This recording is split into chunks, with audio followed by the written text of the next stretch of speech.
Hello and welcome back to another episode of The Exercise Engineer. This episode we are going to be talking about how to start running. So I know I've already spoken to you about what it sort of takes to work towards a marathon or like a race day thing, but if you're someone out there who just wants to be able to run, who just wants to start but literally doesn't know where, then this episode is for you.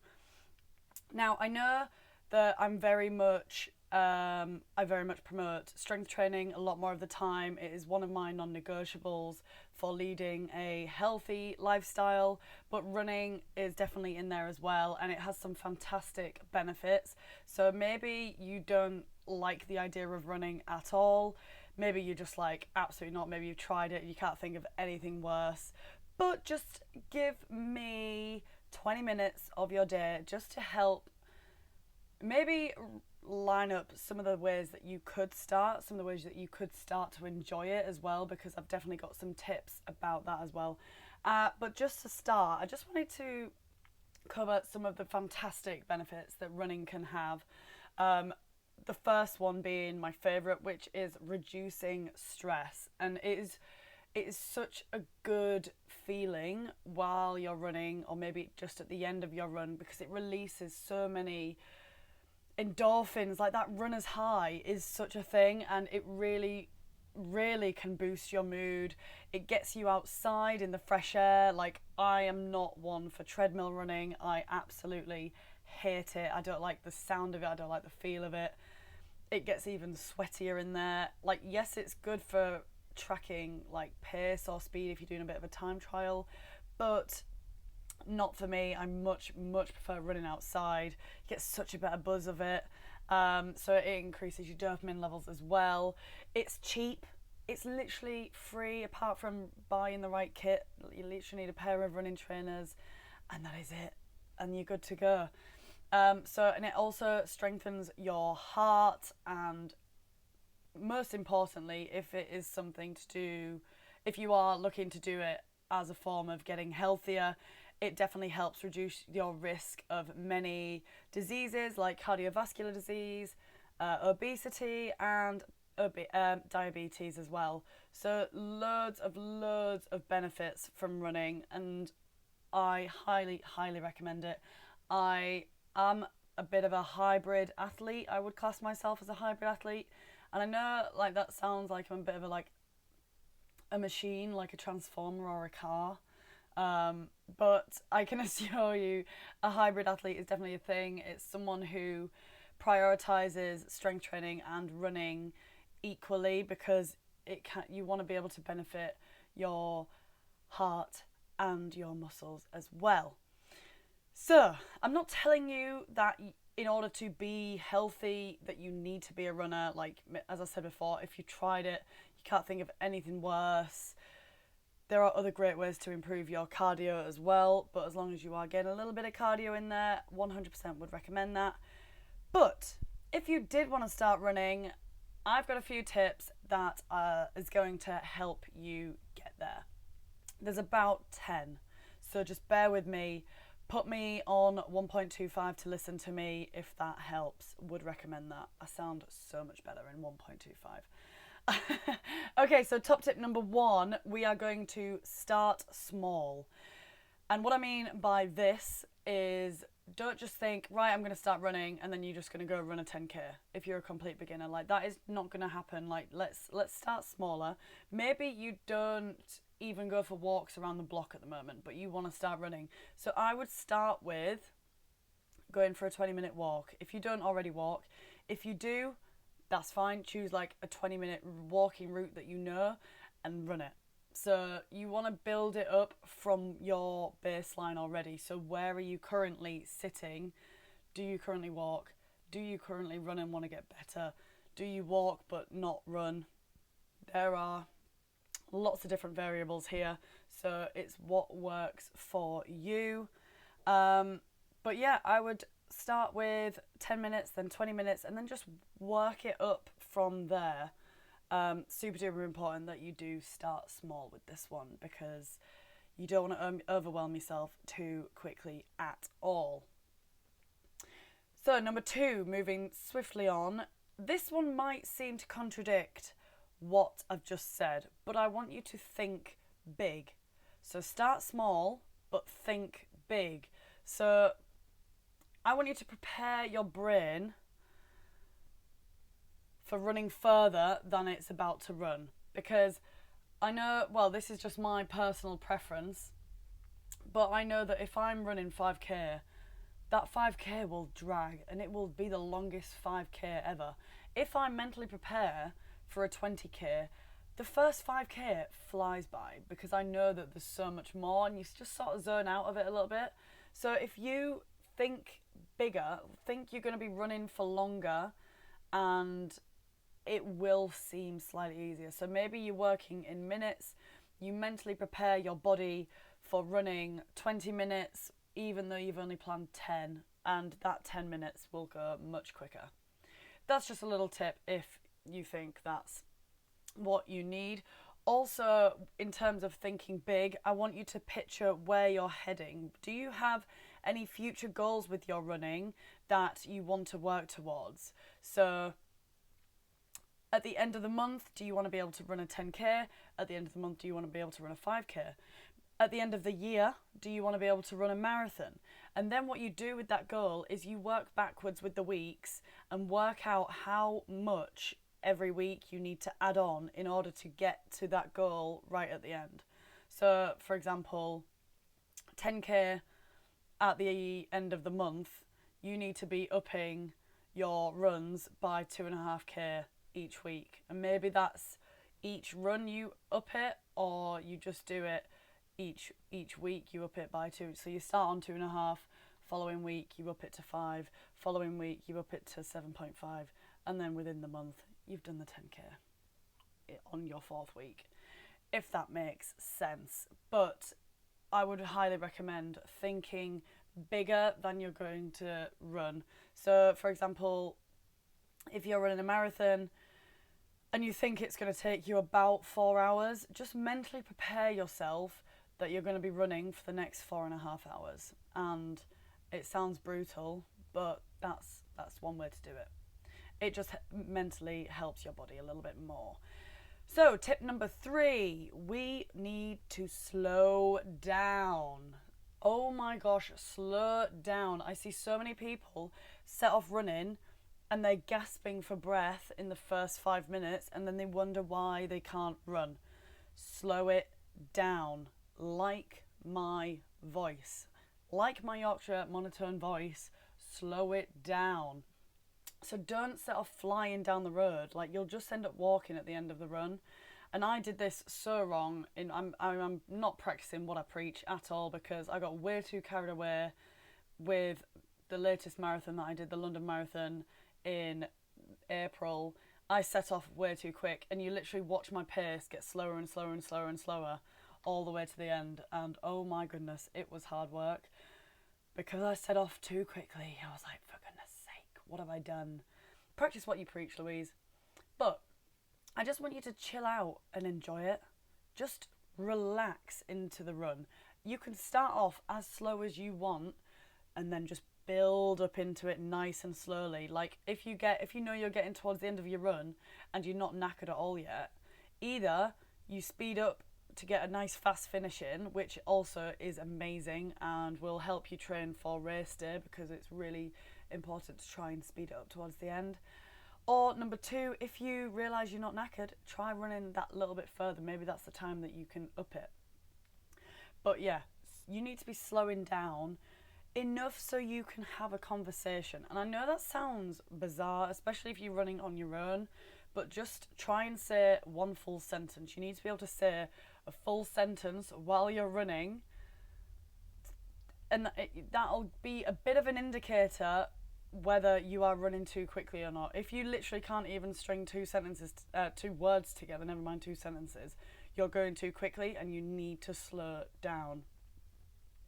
So going slower will actually help you run faster in the future, because it's all to do with building your aerobic capacity. And but just before my marathon, I did quite a lot of research on that, and it is so important.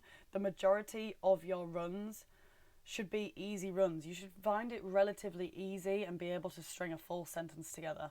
So either talk to yourself or ring someone. That's coming up in one of my top tips later. But speak. See if you can say a full sentence, and it's just an indicator whether you need to speed up or slow down. So instead of following a pace from a plan, if you're just trying to get going and start running, just check you're not running too quickly, because you'll knacker yourself out way too quick. So super important that you can speak at the same time. Number 4, distract yourself. So some people love listening to music. That's not me. I find that I'm actually a much worse runner when I listen to music, because I run at the pace. I think I subconsciously do it, and it's likely you will too, but you will subconsciously run at the pace of the music, or like if you are listening to a really upbeat song, you will try and run quicker to it. So again, it might end up knackering you a little bit more. I much prefer listening to audiobooks or podcasts, mainly podcasts at the moment, but when I was doing my marathon training, it was more so audiobooks, because they're much longer pieces of content. So I think the average audiobook is about 6 or 7 hours. So I think I was getting through an audiobook over 3 runs as part of my marathon training, because I was literally just listening to it for 2 hours at a go. Whereas podcasts are much shorter. Totally depends on the length of the run that you want to do. I do tend to listen to things that I can learn from, just to kill 2 birds with 1 stone. But I used to love listening to what's it called? Off Menu by James Acaster and Ed Gamble. Hilarious. They literally talk about food the whole way around. And I know that sounds bizarre, because you're running and you're talking about food or listening to food, but it does help you to think what you're going to refuel your body with after the run. So I did used to really, really enjoy listening to that. I've also got loads of other podcast tips. Maybe you're listening to this as you're running. Get running, get your trainers on and get running to it right now. Right now. I'm waiting. I'll wait for you to put your trainers on. Go on. You've missed the first 12 minutes of your run. Crack on. But yeah, I prefer something that I can really engage and listen to, because that will really distract yourself. And I think for some people can just run and enjoy running and just enjoy their own thoughts. For the people that hate running at the moment, or haven't quite worked out if they enjoy running yet, distraction is definitely key. Hence podcasts or audiobooks, or something that you can really zone out of, and really listen to it and sink your teeth into it. Like, it will really, really distract you from the fact that you are running. Especially when I was doing the longer runs for the marathon training, like, you do need to distract yourself, because I don't know how people don't listen to something for 2 hours at a time, especially marathon runners. But yes, another fun thing that I love to do, and this links into the next one as well, is I love to ring my mum or my brother sometimes as well, and we'll go for a nice virtual run. So call someone, distract yourself, or listen to someone else on the phone if you can't speak on the other side. But from the previous tip, you should be able to speak, because you should be running slow enough that you can string a full sentence together. So super duper important there. So that links into number 5, which is get a buddy. So get yourself a running partner. You're much, much, much more likely to stay motivated if you need to let someone else down. I think as humans, we are very good at just letting ourselves down, but you will not let someone else down. You are much less likely to anyway. So that hence why we say to either get a coach to keep you accountable, or you get a running buddy so you can meet up with them, someone who lives close by.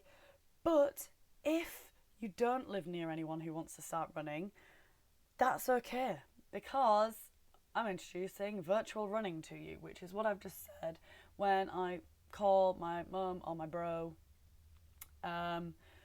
It's a game changer, it really is, because you again, kill two birds with one stone. You have a great catch up, and you're getting out there on the run, and you don't have to run at each other's pace. So it's very unlikely that you're going to find a running buddy that you run at exactly the same pace. There will always be one person who is compromising their run to run at the other person, even if it is very, very slightly.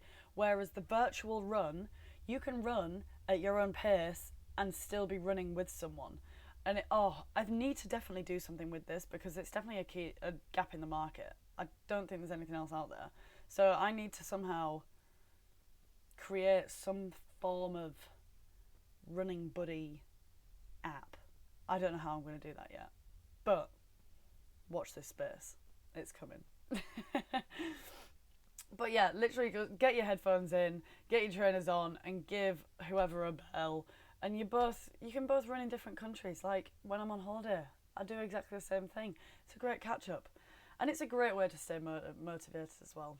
Because if I know that I'm meeting my mum via the phone at 8 o'clock to go for a virtual run, I need to be outside by 8, because I know she's going to ring me at 8, and there's no point in me faffing and trying to get my trainers on when she's already set off running. That's the beauty of the virtual run. So yes, that is buddy as well. Super duper important. I've just said that as well. I don't know why I just said there. I'm so sorry. Tip number 6. So this one is crucial. Absolutely crucial. But you need to get your mindset right. So your body is much more capable and much stronger than you think it is. It's much stronger than you give it credit for. So you need to believe it. You need to believe that you can do it. I know so many people that are like, I'm not a runner. Oh no, I can't run. I can't do it. I can't do it. Yes, you can. Yes, you can. So because it is true, you can do it. Like running is such a mental challenge. It's your brain that's constantly trying to tell your body to stop, and the more it's like anything, the more you practice that mental challenge, the more you get better at it. Like that mental resilience that a lot of long runners get, like it is painful. Your brain is literally like, stop. What the hell are you doing? Why are you running? Like, stop. There's no need. We're not getting chased by lions. Just stop. So you need to be able to get past that and actually start to use your mind to your advantage. Like, if you tell yourself you can do something, if you believe that you can do something, you're halfway there. You've got to obviously put in the hard work and actually complete the run, but believing that you can do something is so, so crucial. Like, we've just done Tough Mudder with my Train with Lou membership gals. Oh my god, so much fun. But there was so many people who were DMing me back saying, no, I can't do it. And I was like, yes, you can. Yes, you can. And I bloody proved them right. No, I proved them wrong and proved me right that they could do it because they crossed the line. We did it as a team. You gotta just believe it. Back yourself, because your body is so much stronger than you think it is. I think it's David Goggins that says, you know, when you're running and you hit that brick wall, your body is only at 40% or something ridiculous like that. Only 40%. Like, I would have guessed a good 80, and then you can squeeze another 20 out when you hit the brick wall. But absolutely not. I'm pretty sure I hit the brick wall at about 15 minutes. And then on marathon day, yeah, you keep going. You keep going for more than 3 hours. You keep going for 4 hours. It's absolutely ridiculous, but it's so true that your mind is the thing stopping you. Like, I think I've mentioned this before, but on the marathon, I keep going on about the marathon, but it does link because it's a running pod. So when I had 10k left, it was literally just this mental battle between both sides of my brain that was literally like I had one side of me going, oh my god, you've only got 10k left, keep going, keep going, keep going. And then I had the other side of my brain been like, but Louise, you've still got 10k. And then I was going, oh, but I've smashed it, oh my god, there's only 10k left. And then, yeah, but you've still got 10k left. Like, it was literally like that for the whole last 10k, and then I did it again for 5k, and it's like, oh my god, I've still got 5k left. But you've only got 5k left. Yeah, but you get the picture. You get the picture. I won't go on about that anymore. But you just need to use your brain to your advantage, because you can do it. Tell yourself you can do it, and you can. What's the famous saying? Whether you can or you can't, whether you think you can or you can't, you're right. There you go. Wise words over here. Wise words. Anyway, number 7, we have got fuel. So make sure you have fueled your body with lots of slow releasing carbs.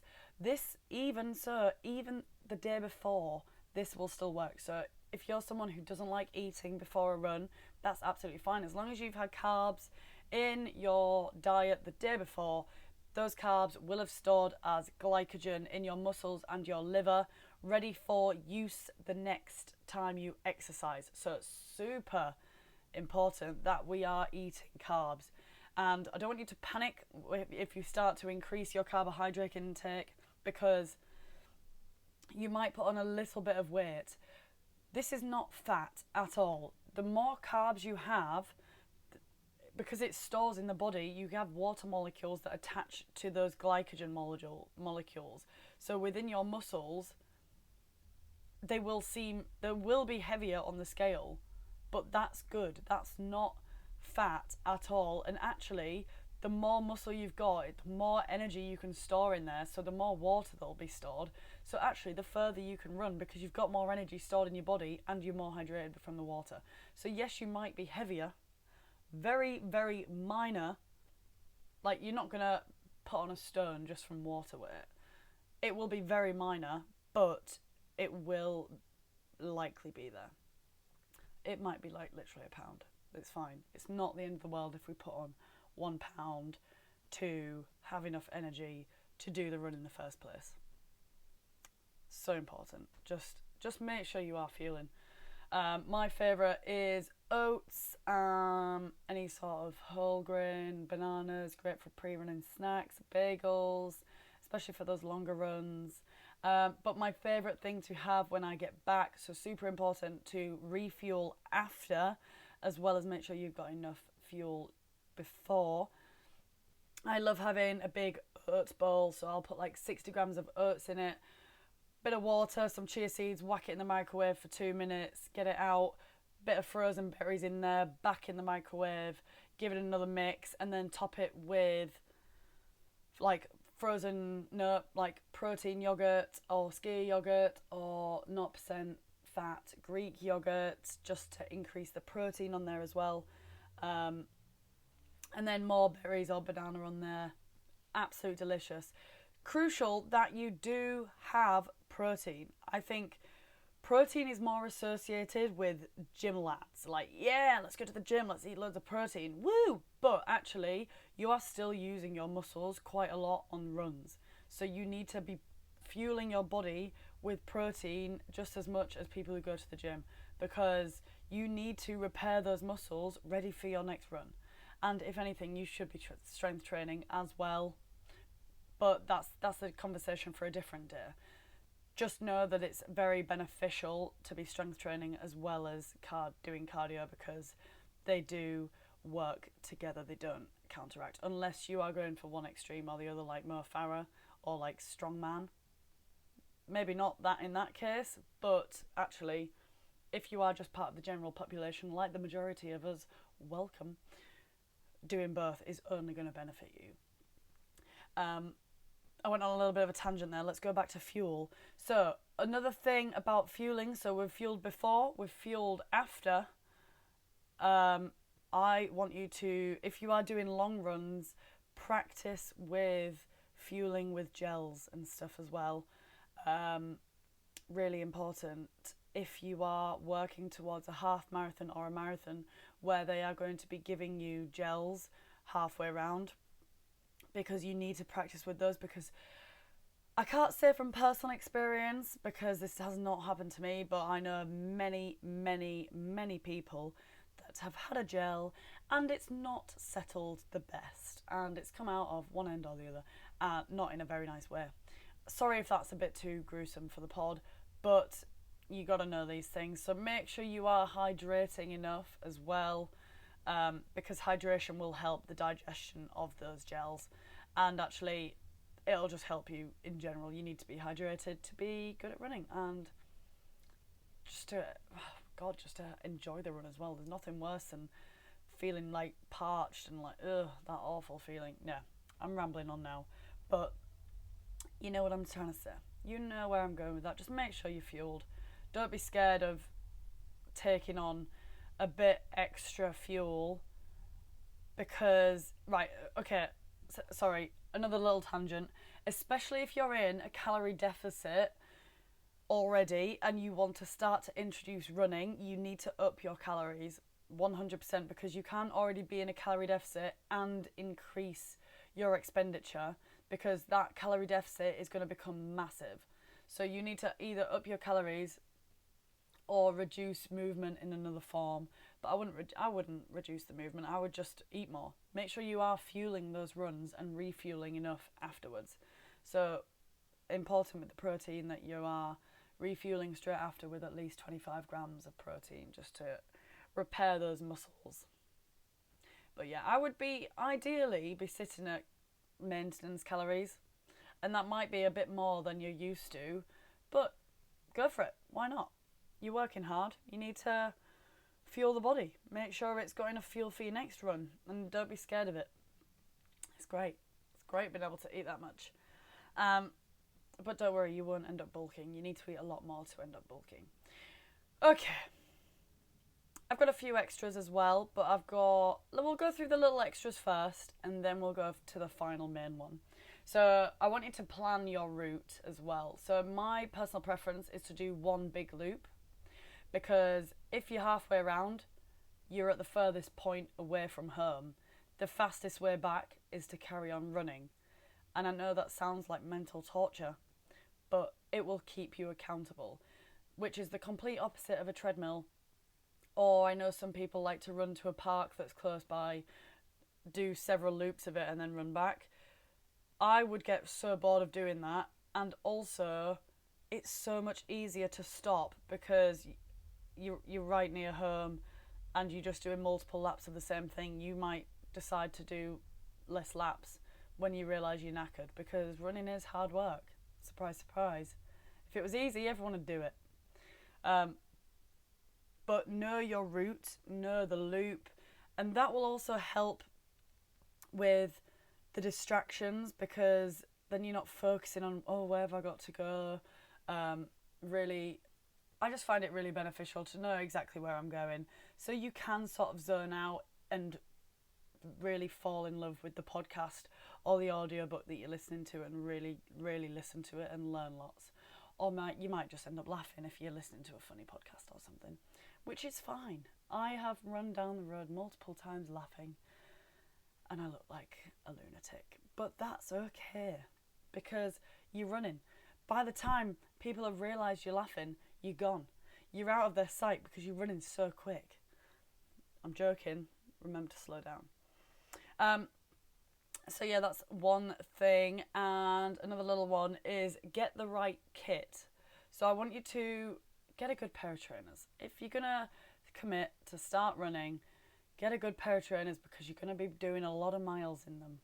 A lot of miles. I want you to be doing 1 or 2 runs a week, especially if you're just starting out. Maybe just stick to 1 a week, but then I want you to start to increase it as you start to get more comfortable with it. But yeah, really invest in some decent kit. I'm not saying you don't have to buy the most expensive pair of trainers out there. Just try not to buy the cheapest, because you need to look after your body, you need to look after your joints. And if it is something, sometimes that keeps people accountable as well, because they're like, well, I've just bought some really expensive trainers, I might as well use them. So it will keep you accountable if you buy some decent kit. But I don't want you to be the person who has all the gear, no idea. Don't buy everything that you need and then never use it. Just buy the basics. So get a good pair of trainers, some good thin layers. I would recommend, especially during winter, because it's one thing putting one big layer on, but when you realise you're sweating and you need to take it off, but you don't want to take it off because you've got nothing else underneath, that's an error. So multiple little layers that you can take off, and it might seem like it's quite annoying, but you really won't notice it if you just tie it around your waist or something. I would definitely recommend those. And my final tip is, oh no, let's just quickly go back to the kit. I run with an armband on, but I know a lot of people who put a full vest thing on that you can put water in if you're someone who knows they're going to want water halfway around. I personally don't, unless I start to hit more than 15-20k. Not on a hot day though. I would always take water on a hot day, but if it was just a normal day in the UK, the weather's not great. I'm not going to get that parched. So you don't need that much water, but if you do feel like you need it, I would definitely recommend those little vests that you can put it in, because it can get quite annoying if you've got to carry it. Okay, moving on to that'll be 10. My 10th and final tip, which is the most important tip. It's to just start. Please, just start. Just start. The longer you put it off for, the longer it's going to be until you're a good runner. That's all I'm going to say. Actually, it's not what I'm going to say. But you will be so much better in a year's time if you start now than if you start in a year. Like, just think about it like that. It's like, oh, shall I start now? Oh no, it's not quite the right time. No, I've not got the right shoes or anything. Oh, I've not got all the gear. I don't know what to do. I've not got the right plan. Maybe you don't have a buddy. Maybe you don't know anyone who's got a coach, or you don't know anyone who wants to start running with you. Message me. I will link you up with someone. Join the membership. There's so many girls in there who also run and love running, but didn't used to run. Like, it's all about just starting. The longer you put it off, the longer it'll be before you enjoy it. Like, I know so many people who used to hate running, but if you follow these tips, you'll make it so much more enjoyable for yourself. So remember to slow down, distract yourself, get a buddy, find someone else who wants to do it with you, find someone else who motivates you to do it, get a coach, make sure you've got a good plan in place, make sure you know your route, get a good pair of trainers. That makes it so much more enjoyable. Get a podcast that you love and that you might be learning from, or that makes you laugh, or that just engages you in every way, shape or form. Make sure you're fueling enough, because if you're not fueled, you will not enjoy it, because you'll just be starving. You won't have the energy to get round. There are so many ways to try to enjoy running a lot more, and any of those tips, or applying all of them or any of them or a few of them, will help you just start. And just starting with the right mindset as well, believing that you can do it, will get you halfway around that. Then you've just got to get round the other half, because you realise you're knackered and you set off too quickly. So slow down, take a breather, start small, think big, aim for something in the future. Like, book a ticket. Not a ticket, it's not called a ticket, is it? What's it called? Is it called a ticket? Book a race, whatever, a place in a race. Book a place in a race and work towards it. So that gives you a deadline. That gives you something to work towards, and you can work back from that and work out how much you've got to build each month or each week or each day or something like that. Super duper important that you also strength train. Make sure your body composition is improving, because that will help you on the runs as well. The more muscle you've got, the more glycogen stores the more energy you can literally store in your body.